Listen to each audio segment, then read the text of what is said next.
नमस्कार प्रिय दर्शक बंधुरा मिष्टिर रंधनशालाय आपनादेर सबाइके स्वागत। आज के बानाबो एक टिफिन रेसिपि अथवा ब्रेकफास्ट रेसिपि बोलते पारेन झाल सुजी।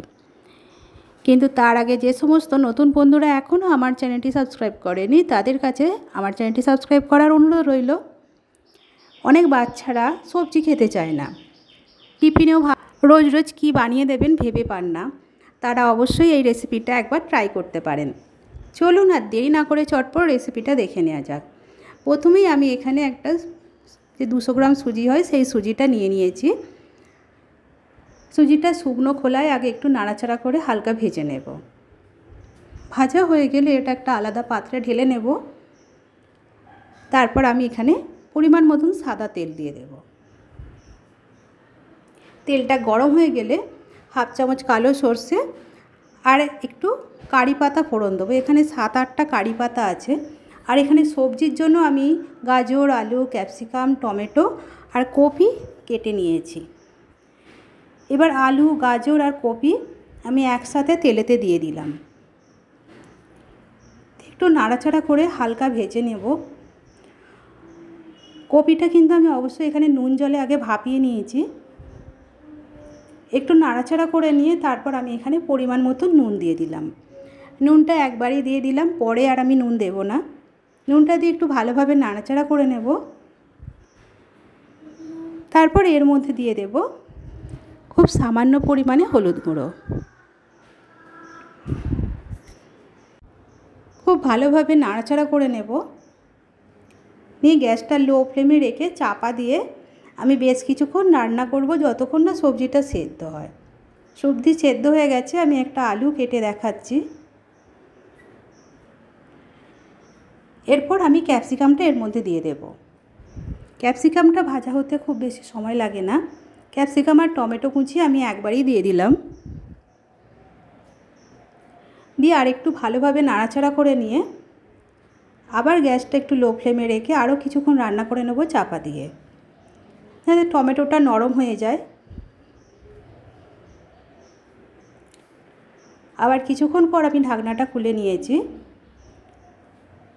দেখুন টমেটোটা নরম হয়ে গেছে। এই সময় আমি মাঝখানটা একটুখানি ফাঁকা করে নেব খুন্তি দিয়ে। দিয়ে 1 চামচ পরিমাণে গ্রেট করা আদা দিয়ে দেব। আদাটা দেওয়ার পর আমি যেহেতু এখানে ঝাল সুজি বানাচ্ছি তাই আরও কিছু কাঁচা লঙ্কা কুচি দিয়ে দেব। ঝালটা অবশ্যই আপনাদের পরিমাণ মতন দেবেন।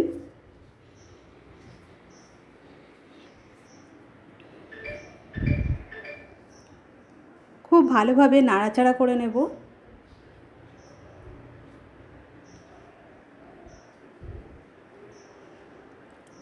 এরপর আমি ভেজে রাখা সুজিটা এর মধ্যে দিয়ে দেব। এই সময় একটা পাত্রে গরম জল বসিয়ে দেবেন, যতটা সুজি তার ডাবল গরম জল। এইভাবে সুজিটা একটু ভালোভাবে সবজির সাথে নাড়াচাড়া করে নেব। তারপর গরম জলটা অল্প অল্প করে দেব। একবারে দিয়ে দিলে সুজিটা দলা পাকিয়ে যাবে আর খেতেও ভালো লাগবে না। দেখুন এইভাবে অল্প অল্প করে সুজিতে গরম জলটা দেব আর ভালোভাবে নাড়তে থাকবো। আর গ্যাসটা কিন্তু অবশ্যই এই সময় হাই ফ্লেমে রাখতে হবে, মিডিয়াম টু হাই ফ্লেমে। লো ফ্লেমে রাখলে জলটা শুকোবে না আর দলা পাকিয়ে যেতে পারে, নিচেটাও লেগে যেতে পারে। এইভাবে জলটা দেওয়ার পর অনবরত নাড়তে থাকতে হবে, নাহলে নিচেতে ধরে যেতে পারে। আর টেস্টটা ব্যালেন্স করার জন্য আমি এখানে 1 চামচ পরিমাণে চিনি দিয়ে দিলাম। চিনিটা দিয়ে আমি এই সময় মিডিয়াম ফ্লেমে রেখে খুব ভালোভাবে নাড়াচাড়া করে নেব প্রায় 2 থেকে 3 মিনিট। এরপর আমি এখানে কিছু চিনেবাদাম ভাজা ছিল আর কয়েকটা কিশমিশ এর মধ্যে দিয়ে দিলাম। রান্না রেডি হয়ে গেছে। দেখুন আমি একটা প্লেটে সার্ভ করে নিয়েছি। খেতেও অসাধারণ হয়েছিল। আপনাদের যদি এই রেসিপিটা ভালো লেগে থাকে তাহলে প্লিজ একটা লাইক দিয়ে দেবেন আর কমেন্ট করে অবশ্যই জানাবেন এই রেসিপিটা আপনাদের কেমন লাগলো। আর প্লিজ আমার চ্যানেলটা সাবস্ক্রাইব করে আমার পাশে থাকবেন।